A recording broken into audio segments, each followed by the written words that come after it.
Bom dia, pessoal. Nós vamos falar um pouco sobre o coronavírus, um tema aí que está em voga, muitas pessoas preocupadas, com muitas dúvidas a respeito e interferindo inclusive na economia do nosso país, com alterações na bolsa devido ao vírus que está se espalhando pelo mundo. Mas vamos trazer um pouco dessas histórias, dessas epidemias, desses quadros, pandemias que acontecem no mundo.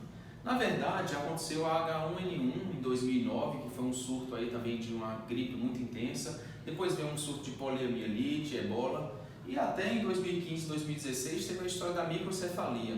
E você imagina o que é uma mãe sonhar com aquele momento tão esperado de ter um filho, um bebê, e esse bebê ser contaminado ou de repente acontecer o quadro do Zika vírus e essa criança passar a ter doenças neurológicas. Imagina o que isso causa numa família. Inclusive tem alguns bebês desses que ficaram com sequelas que choram o dia inteiro, um choro que não cede com nada. Imagina o que é uma criança chorando o dia inteiro dentro de casa. Então, realmente, essas coisas causam transtorno na vida das pessoas e aí veio o ebola em 2019 de novo e agora nós estamos vivendo a epidemia, na verdade, do coronavírus. E aí vamos entender um pouco sobre esse vírus. A primeira coisa ele pode causar tanto problemas gastrointestinais quanto respiratório, mas aqui a característica maior do coronavírus 19, que é uma classe de vírus importante, entre elas o SARS e o MERS, que eu vou comentar um pouco a respeito, mas a gente tem que entender esse envelope. O vírus, na verdade, é uma partícula que tem um DNA ou um RNA envolvida por um capsídeo, uma cobertura, que é essa estrutura que protege ele. Ele não vive só, ele precisa de alguém para sobreviver, ele é um parasita intracelular obrigatório, ele precisa estar dentro de uma célula para sobreviver. Só que esse coronavírus tem um detalhe importante, ele tem uma camada lipídica que envolve além dessa cápsula. Aí você poderia pensar, como ele tem duas camadas, ele tem mais proteção, ele é mais resistente. E é justamente aí uma das fraquezas do vírus. Por quê? Se ele tem gordura, o que é que a gente usa no dia a dia dentro de casa para tirar a gordura? A gente lava as mãos com detergente, com sabão. É por isso que o detergente, o sabão, fazer a limpeza das mãos de forma correta por volta ali de uns 20 segundos, consegue eliminar esses vírus da mão. E é tão importante essa história de lavar as mãos como uma dica de prevenção realmente contra o coronavírus. Esse coronavírus tem algumas características que são importantes. Eles começam causando quadros respiratórios e podem levar à pneumonia. E quem são as pessoas de risco aí? São as familiares que estão próximos a vocês, ou então aqueles profissionais que trabalham na saúde atendendo esses indivíduos. E suspeita-se que ele tenha sido contaminado, a origem de tudo vinha por frutos do mar que são vendidos e animais que são vendidos lá na China, onde aconteceu o principal surto na cidade de Wuhan. Pensa-se que seja isso uma das causas da transmissão desse gênero. E aí a gente sabe que esses vírus, na verdade, eles têm vários aspectos, eles se espalham pelo contato respiratório, e aí, na verdade, teve um surto de MERS, que suspeitou-se de camelo, depois teve um surto de SARS, que pensou-se em alguns animais silvestres, e a gente hoje ainda não sabe direito de onde veio o coronavírus, mas pensa-se que pode ter vindo de um bichinho que usa para o café, um bichinho que come o café e as fezes dele são eliminadas para fazer um tipo especial de café, só que isso não está muito claro, ainda a gente não tem essa informação tão clara e tão segura para a gente poder repassar. O fato é uma coisa que está acontecendo globalmente. Se a gente vê aqui, esses pontos vermelhos são os locais de maior incidência do coronavírus, e olha como a Ásia aqui realmente é um local importante, principalmente na China, mas se vocês olharem, ele respeita, parece esse trópico de uma temperatura, um clima mais ameno, mais frio, e parece que os lugares quentes eles são mais preservados e talvez aqui no Brasil, principalmente nessas regiões mais quentes, tem uma maior dificuldade desse vírus se propagar, mas isso também são tudo especulações e essas informações vão mudando a cada dia. O fato é que o Brasil hoje tem 930 casos suspeitos.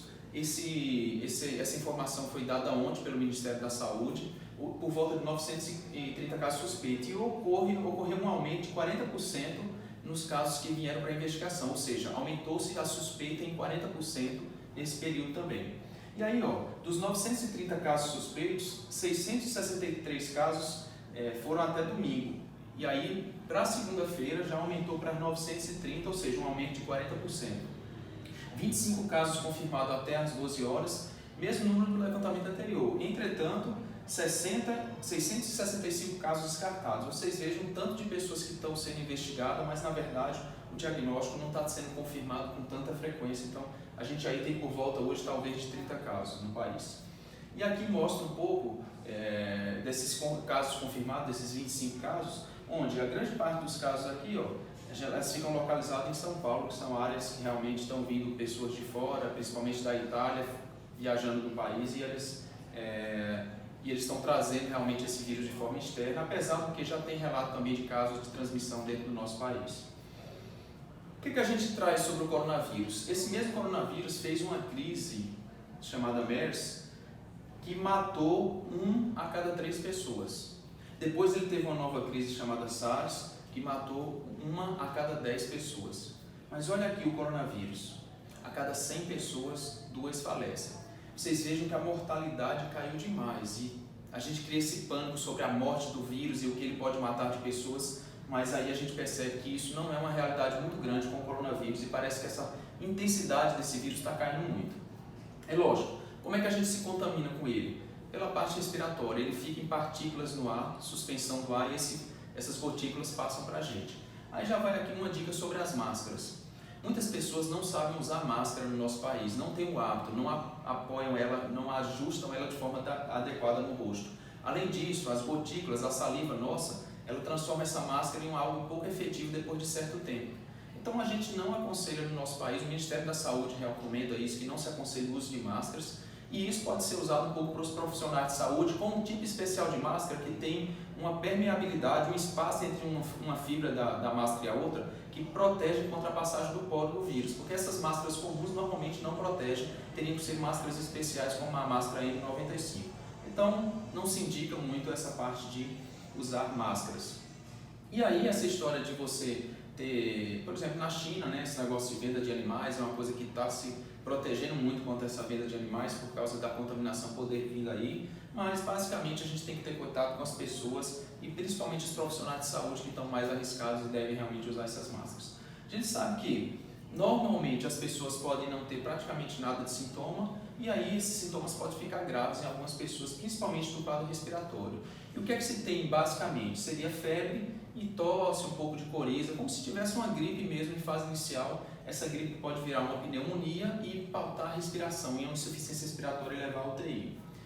O Ministério da Saúde sugere algumas situações que poderia trazer uma suspeição, quando você suspeitar das pessoas, que seriam pessoas que estão viajando, que seriam pessoas que na verdade são amigos de pessoas que viajaram, ou eventualmente os profissionais de saúde, sendo que isso tem mudado rapidamente. Parece que já tem uma nova recomendação também quando suspeitar de casos que possam ter coronavírus. O fato é, o que a gente pode trazer de verdadeiramente de prevenção para as pessoas? A primeira é, quando você for tossir e espirrar, sempre proteger. E o ideal é que você use essa parte aqui do corpo. Use o seu cotovelo aqui para proteger, para que você não use as mãos para proteger e de repente passar esse vírus também. Então é como se você fosse dar aquele espirro onde você bota aquela capa do vampiro, né, que ele joga aqui por cima. Então você usa essa parte do braço para quando for respirar. Evitar realmente contato com pessoas, assim, ambientes que tenha muita gente envolvida. O uso de máscara é questionável para a população comum e aí profissionais de saúde poderiam ter alguma indicação. E também o que é mais importante, a lavagem das mãos. Lavar com água e sabão mesmo, lavar com frequência, cuidado onde você vai colocar suas mãos. E isso, uns 20 segundos ali lavando com água e sabão já protege bastante. Outra coisa também é o uso do álcool gel a 70%, que é realmente recomendável e é protegido apesar de algumas notícias falsas que estão rolando sobre ele na internet. O fato é, algumas coisas podem realmente reduzir. Por exemplo, lavar as mãos. Isso aqui é do Ministério da Saúde, da Organização Mundial de Saúde, falando sobre lavar as mãos, sobre proteger com lenços, né, ou com o cotovelo na hora de espirrar. Algumas situações de evitar contato com pessoas com sintomas de gripe, né? E aí até essa coisa de animais, que é muito mais focado à China, porque a gente não viu transmissão em animais ainda por aqui na nossa região. Outra coisa que é importante discutir é que essa história dos pânicos causados, né, mitos. Por exemplo, se eu receber alguma coisa da China, se eu comprar alguma coisa na China, chegou algum pacote na China, isso tem risco? Na verdade não. Sabe-se que o vírus persiste no ambiente por volta de um dia. Tem estudos mostrando até, alguns artigos que saíram, que pode chegar a 9 dias, mas basicamente um dia ele morreria no próprio ambiente externo se ele não estiver dentro de uma célula. Então não teria risco esses pacotes, essas empresas que mandam coisas da China, né? Outra coisa, se a vacina poderia ser usada, de repente se eu correr para fazer vacina, cuidado, porque tem muitos lugares vendendo, primeiro, vacina dizendo que protege contra isso, e na verdade não tem vacina para o coronavírus, as vacinas são para os vírus que causaram infecções no ano passado. E aí qual é a lógica da vacina? Por que o governo está antecipando? Imagina, por exemplo, que eu faça a vacina nas pessoas e aí protejo contra elas griparem. Se elas griparem menos, elas são menos suspeitas, porque se tiver muita gente gripada, todo mundo vai entrar com suspeita de coronavírus. No momento que eu faço a vacina e aquelas pessoas já foram vacinadas, se elas griparem, eu teria mais possibilidade de ser um coronavírus, então ela já estaria protegida da vacina. Então o intuito da vacina é diminuir o número de pessoas que poderiam virar suspeito e não necessariamente proteger contra o vírus. Então vacina realmente não temos e não está indicada a vacina para coronavírus. Outra coisa é essa história de enxaguantes bucais. Se eu usar enxaguantes bucais, fizer escovação, botar água quente, água morna, qualquer outra coisa que possa ser utilizada e vinculada também na internet, são notícias falsas, são fake news. Cuidado com essas informações, realmente não tem nenhum sentido fazer isso. O fato é que já está avançando no país e está evoluindo com muito de alteração na economia do mundo e nas relações das pessoas. Por exemplo, as companhias aéreas da China diminuíram muito o número de voos, já sobe para 135 o número de pessoas num cruzeiro no Japão. Essas são notícias que a gente vê vinculadas na mídia, mostrando o quanto o mundo está com grande expectativa e preocupação quanto a isso. E outra, empresas listadas na Bolsa já perderam 1 trilhão em valor de mercado em 2020, justamente por esses fatos. Primeiro os Estados Unidos contra o Irã, depois agora o coronavírus, e a Bovespa despenca 12% e tem a maior queda percentual diária desde 1998, sendo que quem investe na Bolsa hoje em dia está passando uma situação crítica.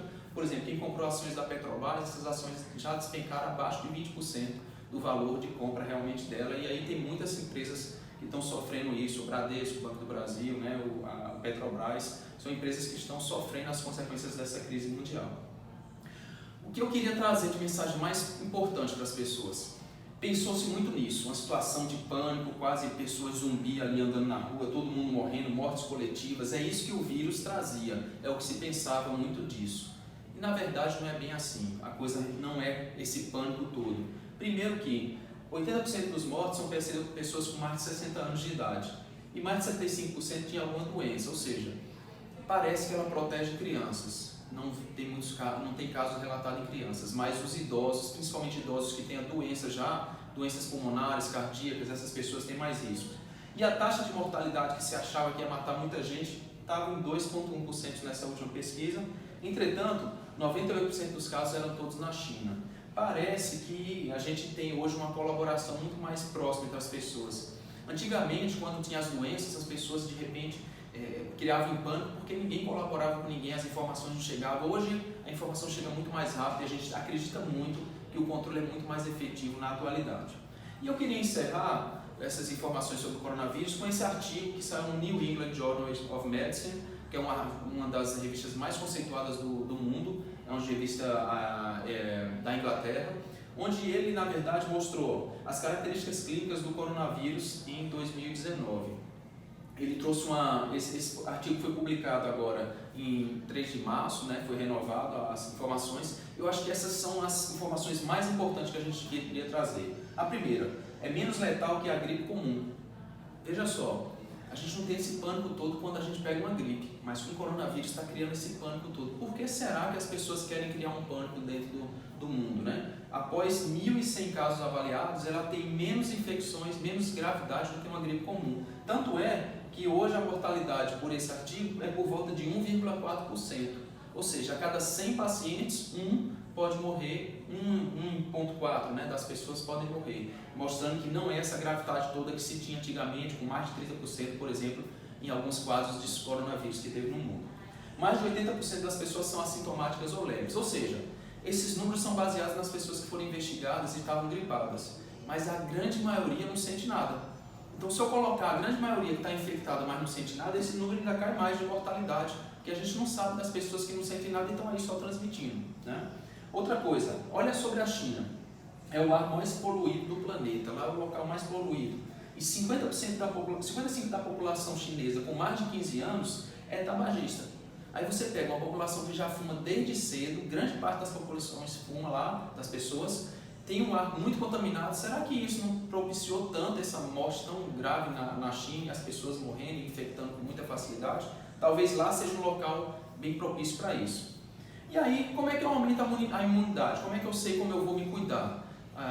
O ideal é você ter uma alimentação saudável e exercícios físicos. Tem várias coisas que são colocadas na internet, não tem nenhuma validade relacionada a isso. E uma sugestão que a gente daria é ter que cuidar da sua saúde como um todo. Não se preocupe com a máscara, aumenta a tua imunidade. Cuida da tua saúde, alimenta melhor, faz exercícios físicos com frequência, cuida da forma como você está se alimentando, cuida dos seus pensamentos, desse pânico que está causando no mundo, que isso é importante. E aí a gente sabe que a vitamina D tem um potencial muito maior de prevenção em termos de imunidade do que a vitamina C. Então talvez repor vitamina D, para quem já vem repondo e cuidar das suas taxas de vitamina D, poderia ser uma coisa que poderia realmente ajudar, apesar de a gente não ter trabalhos consistentes hoje em relação ao coronavírus a respeito disso. Então a mensagem que fica é, vamos diminuir esse medo, esse pânico, essa coisa da gente ter medo de tudo, ficar assustado com tudo. O que a gente precisa é cuidar da nossa saúde, tocar a nossa vida, fazer nosso país crescer e acabar com essa história de que a gente está em pânico e que o mundo vai se acabar por causa do coronavírus, porque isso é só mais uma das epidemias que já veio no mundo e eu tenho certeza que com essa colaboração e com as pessoas boas que a gente tem no mundo, a gente vai reverter esse processo. Então um abraço a todos, continue nos seguindo, faça seus comentários, mande suas dúvidas que a gente vai estar comentando aqui a respeito do